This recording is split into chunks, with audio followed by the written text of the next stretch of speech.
Expose evil here. Like, share, subscribe. Today we're going to talk about Roman law being nothing more than the civil law. Now, I've always learned, and I was always told, that the civil law was the Roman law. I've never read it before in the Black's Law Dictionary. I never read it in a case. This is the first time I'm reading it, and I want to share it with everyone. Now, you have to pay attention and listen to the words in this definition. They use the word including. Now, if you know my video I did on include, the legalese word include, you know the inclusion of one thing is the exclusion of another. Black's Law cites Sir Edward Coke. Right here it says, right here, inclusio unos et exclusio otros. The inclusion of one is the exclusion of another. That's 11 Coke 58b. Something that Sir Edward Coke wrote. I'm not sure what works that is. Now, Roman law.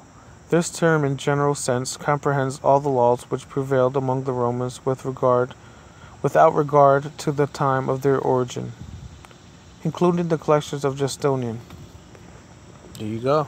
Look, including the inclusion of collections of Justinian is the exclusion of all the laws which prevailed among the Romans, without regard of the time of their origin. So right now we're only talking about the collections of Justinian. So if you understand legalese, you understand how that word is used. You know that that first part of the definition is to confuse you. It's for the brainwash who are reading this like this is English. This is not common English. This is legalese we're reading here. So you got to use legalese definitions. So that first part of the definition is basically bullshit. Just to get your mind wrapped around the first part. So you can keep that in your mind wondering about that. Now let's continue. In a more restricted sense, the Germans understand by this term merely the law of Justinian as adopted by them. Mackled Roman Law, Section 18. Let's read this. In England and America, it appears to be customary to use the phrase indifferently with the civil law to designate the whole system of Roman jurisprudence. Now, when they say indifferently, I take it as they're saying it's customary to distinguish the civil law from the Roman law to designate the whole system of Roman jurisprudence. But then again, they start off with including. It says including the Corpus Juris Civilis.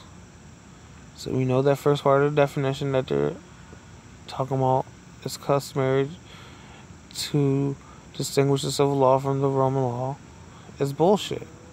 Don't pay attention to that part. The inclusion of one thing is the exclusion of another. We just excluded the first part of the definition. That's to trick you, to have your mind wrapped up on that, to think about that, when we don't really need to think about that. We just need to continue reading what they included. Now, the Corpus Juris Civilis, again, they go back to the Justinian. Because the Corpus Juris is this. Corpus Juris Civilis is a modern name for a collection of fundamental works in jurisprudence issued from 529 to 534 by order of Justinian. You scroll down a little more, Wikipedia. I know Wikipedia is not credible, but look what it says. The Corpus Juris or Juris Civilis, body of civil law, is the modern name of collection of fundamental works in jurisprudence. There you go. The body of civil law is the Justinian.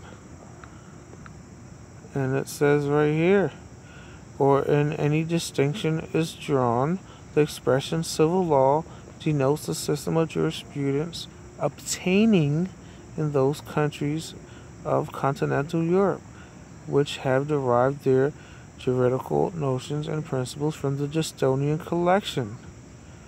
while Roman law is reserved as the proper appellation or name of the body of law developed under the government of Rome from the earliest time to the fall of Rome, to the fall of the empire. So you see, it's the Justinian is the Roman law, and the Justinian is the civil law. So the Roman law, Justinian, and civil law are the same things. Now that brings me to talk about what was a Roman citizen. Back in those times, a Roman citizen was the same thing as a Roman slave. So what makes you think that being a citizen is any good? To me, a citizen is the same thing as a slave or a servant. Think about it. Like, you see it right here. And you see the trickeries in the definitions.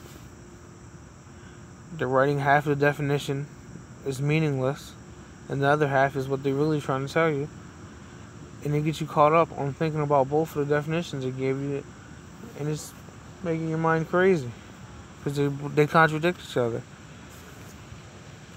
That's all I got to say about this.